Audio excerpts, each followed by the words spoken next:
This is the Convene podcast. A recent PCMA Institute webinar offered strategies for managing expenses in the current market and budgeting for the coming year. Budgeting for the New Normal, written and read by Michelle Russell, Editor-in-Chief of Convene. Rising costs and shrinking budgets rose to the top of event organizers' list of challenges in last year's Convene Meetings Market Survey, and that was before a shift in trade policies and economic uncertainties like tariffs and inflation were part of the equation. In late July, a panel of 4 industry experts tackled these latest financial pressures facing planners during the PCMA Institute webinar, Budgeting for a Shifting Global Economy. Isaac J. Collazo, Vice President, STR Inc., a division of CoStar Group, provided market data on the global hotel industry. Alexandra Lalagia, Area Director of Sales and Marketing, IHG, offered the hotelier perspective. And on the planning side, Jerry Murphy, Senior Portfolio Director, Smith Buckland's Event Services Team, and Bill Reed, Chief Event Strategy Officer, American Society of Hematology, ASH, shared what's working for them and why. Here are some of their insights. The market has shifted. With the cost of everything, food, labor, energy going up, Collazo said, margins on the hotel side are being affected, which will have longer-term impacts in terms of lower reserve funds and owners having less money for development.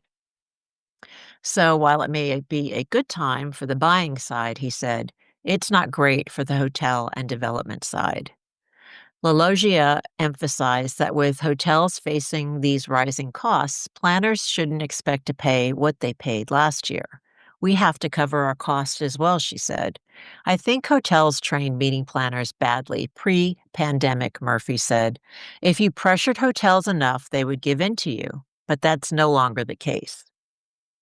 Hotel margins are going down, and they don't have that flexibility. A lot of planners are suddenly surprised when they can't get all these things that they used to get. I think it's on us as planners to understand what has happened in the market, he said. We can't continue working like we did in the past, calling in favors all the time. Avoid a hyper-focus on expense management and budget cuts. Reed cautioned planners against focusing solely on addressing the expense side of a ledger without balancing that against how to grow revenues to counterbalance the increase in costs. He said he worries about turning events into the equivalent of the budget category airline, where there's not a lot of thrills and no one's going to want to come to an in-person meeting. If we solve a short-term budget issue, but really teach our marketplace to stay home, we're going to be shooting ourselves in the foot. He said it's a prime opportunity to get rid of some of the sacred cows that cost you a lot of money and don't bring any value. Examples he shared in a follow-up email with Convene include the proverbial black tie dinner that past generations loved, but current generations abhor, and boring, long award presentation ceremonies. Reconsider your registration rates. At Smith Buckland, which manages 70 to 75 different organizations, the uncertainty right now has caused a lot of anxiety around budgeting and managing budgets, Murphy said. Part of the problem, in his opinion, is that organizations haven't raised their registration fees in line with growing expenses. And as they're now anticipating lower attendance, he said, that margin of error is there. I think we're coming to the fork in the road. Can we keep going like this?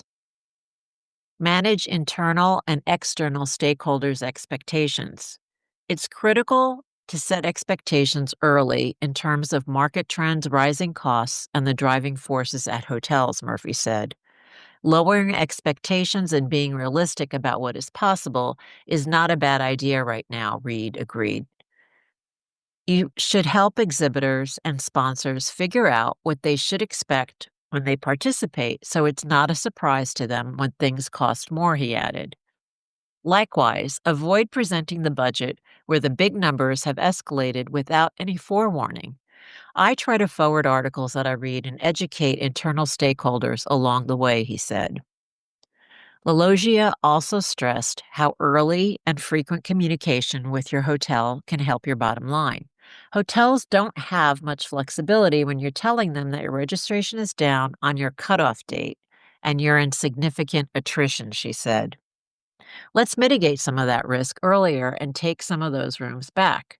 That's not something we can always offer, but we're always looking for partnerships, especially with the association community, she said, adding that booking the venue for a multi-year contract can sometimes be an option that makes for more favorable finances for planners. Don't overcorrect for a drop in international attendance. Murphy shared that one of Smith Buckland's Medical Association clients experienced a 15% drop in international attendance, but he advised against overcorrecting. 1 year does not make a trend, he said.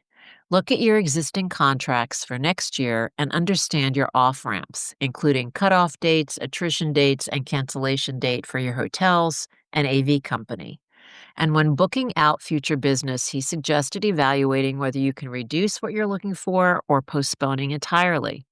Do you have the flexibility with rates and patterns, he said, so that you could hold off right now until we get a better idea of what this new normal is? While Murphy acknowledged the international attendee is the hot topic right now, affecting a lot of our fall programs, the impact has not been as severe as anticipated. It's important to keep up communications with the hotel, seeing if you can adjust room blocks and whether you can take attrition out of the contract, he said. Consider scenario budgeting and other forecasting strategies. Murphy said scenario budgeting has become the new norm at Smith Buckland. They are building a 15, 20, and 30% decrease in attendance in their budgets and going through what the consequences of that are. It's time-consuming, but it's now becoming kind of a standard, and it's helpful in being able to demonstrate that if you're at a 30% attendance loss, then this or that has to go. You've only got X amount of money to spend here, so it's not a big surprise to the board. And constantly make adjustments as you go along, he said. We forecast right up to 4 weeks before the conference to look at where we can make adjustments, both positive and negative. Reed said to make incremental cuts that no one notices. For example, expense reductions rather than complete eliminations. One of the things we've done is try to manage the number of meals and type of foods throughout the week.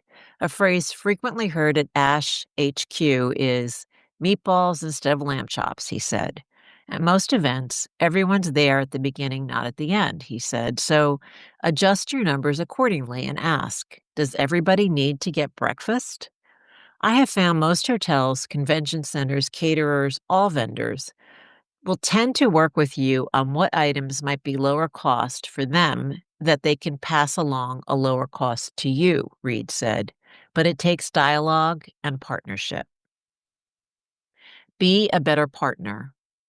Reed recommended that meeting planners save their negotiating chips on the things that really matter when it comes to achieving the primary objectives of your overall event, he said during the webinar. Let's be realistic and work together on how we find a solution that's going to work for everyone, because we need hotels to be profitable. We need convention centers to make some money, or they won't exist. And he called on planners to make an effort to learn about the business models of our partners, our vendor community, he said. I don't know that we're doing a good enough job about asking questions to better understand how they are profitable or what impacts their financials to the same degree that they ask about our financials. When you're on site visits with a partner, ask those curiosity questions. Tell me, make me smarter on your line of the business. Because if I understand that better, I'm more equipped to help you find a negotiation that will work for you and will also work for us.